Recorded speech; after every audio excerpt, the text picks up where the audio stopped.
So today I want to discuss something that I believe changes everything about this war. And I mean everything because up until now, most people have operated under a very specific assumption. They assume that Iran is fighting this war alone, isolated, surrounded, outmatched, surprised by the speed and scale of what has happened. But that assumption is now completely outdated, completely wrong, because Iran is no longer alone. Yemen has just entered this war, and not symbolically, not politically, not with statements of solidarity or diplomatic gestures. Militarily, the Houthi movement, which effectively controls the most strategic parts of Yemen, has launched one of the largest attacks in their history, and this changes the entire geometry of the conflict. Let me explain why this matters so much. Yemen sits on one of the most important maritime choke points in the entire world, the Bab el-Mandeb Strait, that narrow passage between the Arabian Peninsula and the Horn of Africa, through which a massive portion of global trade flows every single day. Tankers carrying oil, container ships carrying manufactured goods, bulk carriers carrying food and raw materials. And what the Houthis are now demonstrating is very simple. They can threaten to shut it down. Not necessarily close it completely forever, but disrupt it enough that insurance rates skyrocket, shipping companies reroute, and global supply chains begin to crack. And if that happens, if that choke point is seriously disrupted, at the same time that the Strait of Hormuz is under threat from Iran, then this war changes completely, not gradually, but suddenly. This is the moment where the structure of the war shifts. And once you understand what Yemen's entry actually means, not emotionally, but structurally, you begin to see something much more dangerous taking shape. This is no longer just a regional conflict. This is the beginning of a multi-front pressure system that could reshape the entire outcome of this war. So let me give you some context about Yemen, because most people in the West, most people in America look at Yemen and they think a small, poor, broken country. It has been bombed for years. It is devastated. It has one of the worst humanitarian crises in the world. What can it possibly do to the most powerful military in the world? And this is exactly the kind of thinking that has gotten America into this trap in the first place. Let me tell you what Yemen actually did. For 7 years, Saudi Arabia waged a genocidal war against Yemen. And this was not Saudi Arabia alone. The entire weight of Western support was behind that war. America was patrolling the Red Sea.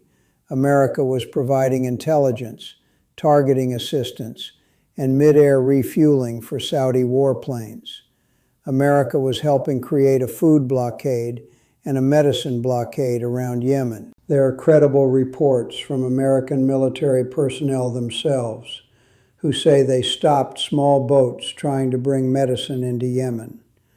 They found medicine on those boats and they dumped it into the sea. Think about that for a moment. They took medicine meant for sick and dying people and they threw it into the ocean. That is the level of strangulation Yemen was facing. And with all of that, with Saudi Arabia's unlimited oil wealth, with Western military support, with 7 years of relentless bombing that destroyed hospitals, schools, markets, and water treatment facilities, Yemen did not fall. Yemen did not surrender. And what finally forced a ceasefire was not Yemen giving up.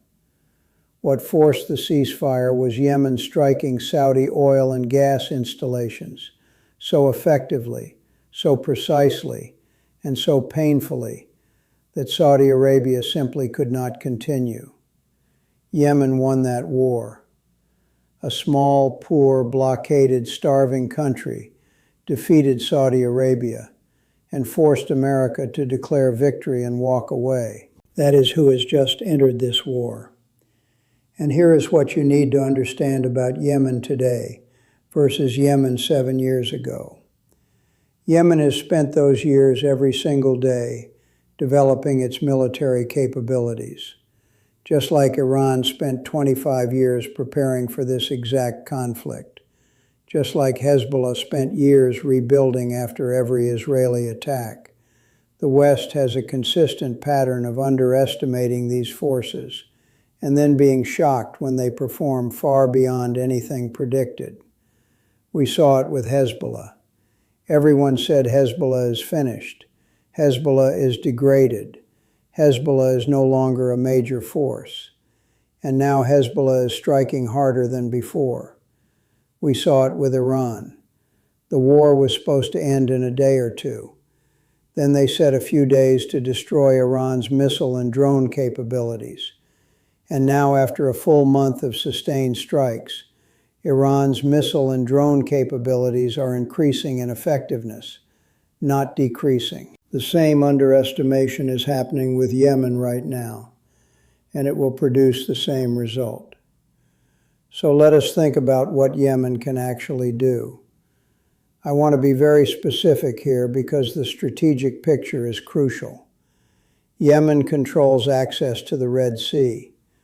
The Red Sea is one of the most important trade routes in the entire world. Approximately 12 to 15% of all global trade passes through it. If Yemen closes the Red Sea, and it has the demonstrated capability to do this through anti-ship missiles, naval mines, drones, and fast attack boats, then you do not just have the Strait of Hormuz being threatened by Iran. You now have two critical choke points of global trade under threat simultaneously. The Strait of Hormuz in the east, the Red Sea in the west. Two choke points, two fronts, one trap. But it goes even further than trade routes. Yemen can strike Saudi oil installations directly. It has done this before very effectively with drones and cruise missiles that got through American and Saudi air defenses. And if Yemen strikes those installations again, Saudi oil exports stop. Now combine that with Iran controlling the Strait of Hormuz, threatening to close it or simply making it too dangerous to transit, and what you get is a scenario where the global oil supply is hit from multiple directions at the same time. We are already hearing from serious financial analysts that oil at $150 a barrel is possible if this continues. Some are saying $200. Think about what that means for the global economy. Think about what that means for America. An economy propped up by cheap energy and Gulf state investment. When energy is no longer cheap and Gulf states are no longer stable, that entire system comes under enormous stress. And then there is one more dimension to Yemen's role that almost nobody is discussing. Yemen could enter Saudi Arabia from the southwest. Yemen shares a long, porous border with Saudi Arabia. And Saudi Arabia, let me be very direct about this, cannot fight. 7 years of war against Yemen proved this conclusively. Despite its enormous wealth, despite its American weapons, despite complete air superiority, Saudi Arabia could not defeat a blockaded, starving country. Its military was humiliated repeatedly. Its cities were hit. Its economy was damaged. And now, with Iraqi resistance forces threatening from the north, with Iran threatening from the east across the Persian Gulf, and with Yemen threatening from the south, the entire Arabian Peninsula is in play. Think about this carefully because it gets to the heart of what a multi-front trap means strategically. If America is fighting Iran in the Persian Gulf, and Yemen is threatening the Red Sea, and Iraq's resistance forces are striking American bases, which they already are doing on a near daily basis, how many fronts can even the most powerful military in the world fight at the same time? Where does America send its interceptor missiles? It has a limited number of interceptors. We already know this from public statements and from the math of previous conflicts. We have already discussed how a single Iranian ballistic missile is being targeted by 11 American interceptors, all of which have been missing according to multiple reports. Interceptors cost between $3 and $10 million each. Iran's missiles cost far less. Iran's drones cost around $50,000. Yemen's weapons are similarly cheap. And now you have Yemen firing from the west, Iran firing from the east, Iraqi resistance firing from the north. Every missile America fires at Yemen is a missile it cannot fire at Iran. Every interceptor used in the Red Sea is an interceptor missing from the Persian Gulf. Every dollar spent on multiple fronts accelerates the financial unsustainability of this entire war. This is the trap, and America walked right into it. Now I want to talk about something very important that most people are ignoring. What is actually happening on the battlefield right now, beyond what the mainstream media is reporting. America has lost ground-based radar systems in the region. It is now much more reliant on airborne radar, what are called AWACS aircraft, surveillance planes that fly above the battlefield and provide radar coverage for all air operations. And one of these aircraft, an E-3 Century AWACS, was destroyed at an American base in Saudi Arabia. According to multiple open-source intelligence reports, these are extraordinarily expensive aircraft. America does not have many of them. Many of they are indispensable for coordinating air operations, tracking enemy aircraft, managing the battle space, and one is gone. Also, aerial tanker aircraft, the KC-135s that refuel American fighter jets in mid-air. Several have been destroyed or damaged. Why does this matter? Because American aircraft are maintaining a safe distance from Iranian air defenses. They cannot conduct sustained bombing campaigns without refueling in the air. Lose tanker aircraft, and you lose the ability to sustain air campaigns at range. These are not small tactical losses. These are strategic losses that reduce American operational capacity in ways that cannot be quickly replaced. And here is the deeper problem. America's military-industrial complex is designed to produce very expensive weapon systems slowly over many years. It is not designed to rapidly replace losses in a real war. The F-35 took 26 years to develop. You cannot replace F-35s quickly. The Gerald Ford aircraft carrier cost $13 billion and took years to build. Iran, on the other hand, is producing drones in dispersed, decentralized factories across the country. You cannot destroy them all, and they cost $50,000 each. The mathematics of this exchange are devastating for America over time. And now Yemen adds another layer of drain on American resources and interceptor stockpiles.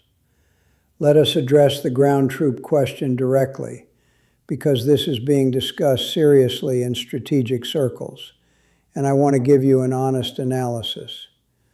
We know that thousands of American Marines are heading to the region. The Secretary of Defense has refused to rule out a ground invasion, and the United Arab Emirates has been making statements about claiming 3 Iranian islands in the Strait of Hormuz that Iran has controlled since 1971. So, is America planning a ground operation? And what would that actually mean? Let me give you the strategic reality. American ground forces could probably seize those islands initially. They could probably take certain coastal territory with overwhelming firepower. But here is the question nobody in American strategy seems to be asking seriously. What happens next? Iran has been planning for a ground invasion for 25 years. Not months, not years, 25 years. They have underground military bases inside mountain ranges that America has not even located yet. The missile and drone strikes we have seen so far, as impressive as they have been, are coming from a specific group of underground bases near the coast. There are many other underground bases deeper inside Iranian territory, inside the Zagros Mountains, inside the Alborz Mountains, that have not yet been activated. America is going to find out about those bases when its ground forces enter Iranian territory. And Iran has weapon systems, missiles, close-range defense systems, anti-armor weapons, and other capabilities specifically designed for exactly that scenario. This is not improvised. This has been planned for a generation. And consider the geography. Iran is 4 times the size of Iraq. It is mountainous. The Zagros Mountains in the west form a natural defensive wall. The Alborz Mountains in the north protect Thran. Difficult terrain everywhere. When America invaded Iraq the second time, Iraq was a broken country with an unpopular government. Its military had been degraded by years of sanctions and continuous no-fly zone enforcement.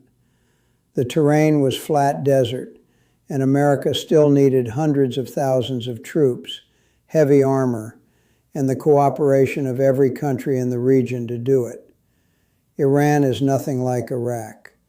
There is simply no comparison. But here is the most dangerous dimension of the ground troop scenario. If America sends ground forces into Iran, what stops Iran and the Iraqi resistance from moving their forces into Kuwait and Saudi Arabia simultaneously? What stops Yemen from entering Saudi Arabia from the south at the same time? If that happens, if Iran and Iraq push into Kuwait and northern Saudi Arabia, and Yemen pushes in from the southwest, American forces in the Gulf could be flanked. The bases they are operating from could be threatened. The countries hosting those bases could collapse into chaos. And then where does America retreat to? This is the trap within the trap. Any escalation by America creates the conditions for a counter-escalation that threatens the entire American position in the Middle East, not just in Iran, but everywhere.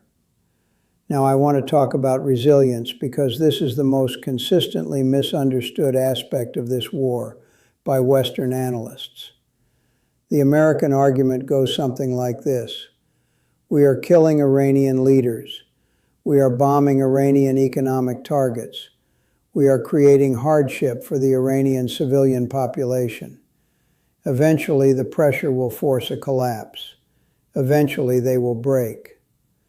This argument reveals a fundamental misunderstanding of what is actually happening inside Iran.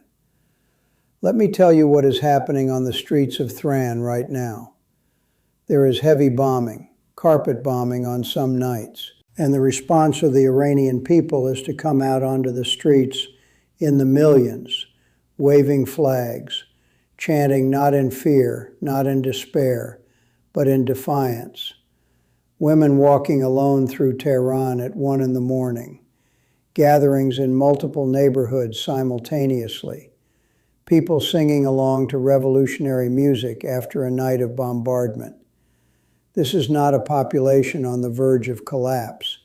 This is a population that understands deeply, existentially, that this is a war for their survival. And this resilience has roots that go far deeper than politics. When Iran temporarily had no supreme leader for a full week during the early stages of the conflict, the country did not descend into chaos. The armed forces kept fighting. The government kept functioning. The people kept taking to the streets. A civilization of 3,000 years does not collapse because its leader is targeted. It adapts. It continues. It absorbs the blow and fights back. We saw this throughout Persian history. Alexander came and conquered, but Persian civilization absorbed him. Rome fought for 300 years and never won.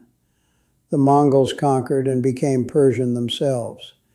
Every time Persian civilization absorbed the invader and continued, and Yemen has shown the same resilience. 7 years of genocidal war, a food and medicine blockade, and Yemen did not break. It came out of that war stronger than it entered it. The same dynamic is at work now. Every bomb that falls on Iranian or Yemen civilians does not weaken the resistance. It deepens it. It unifies it. It gives it more moral authority in the eyes of the world, and the world is watching.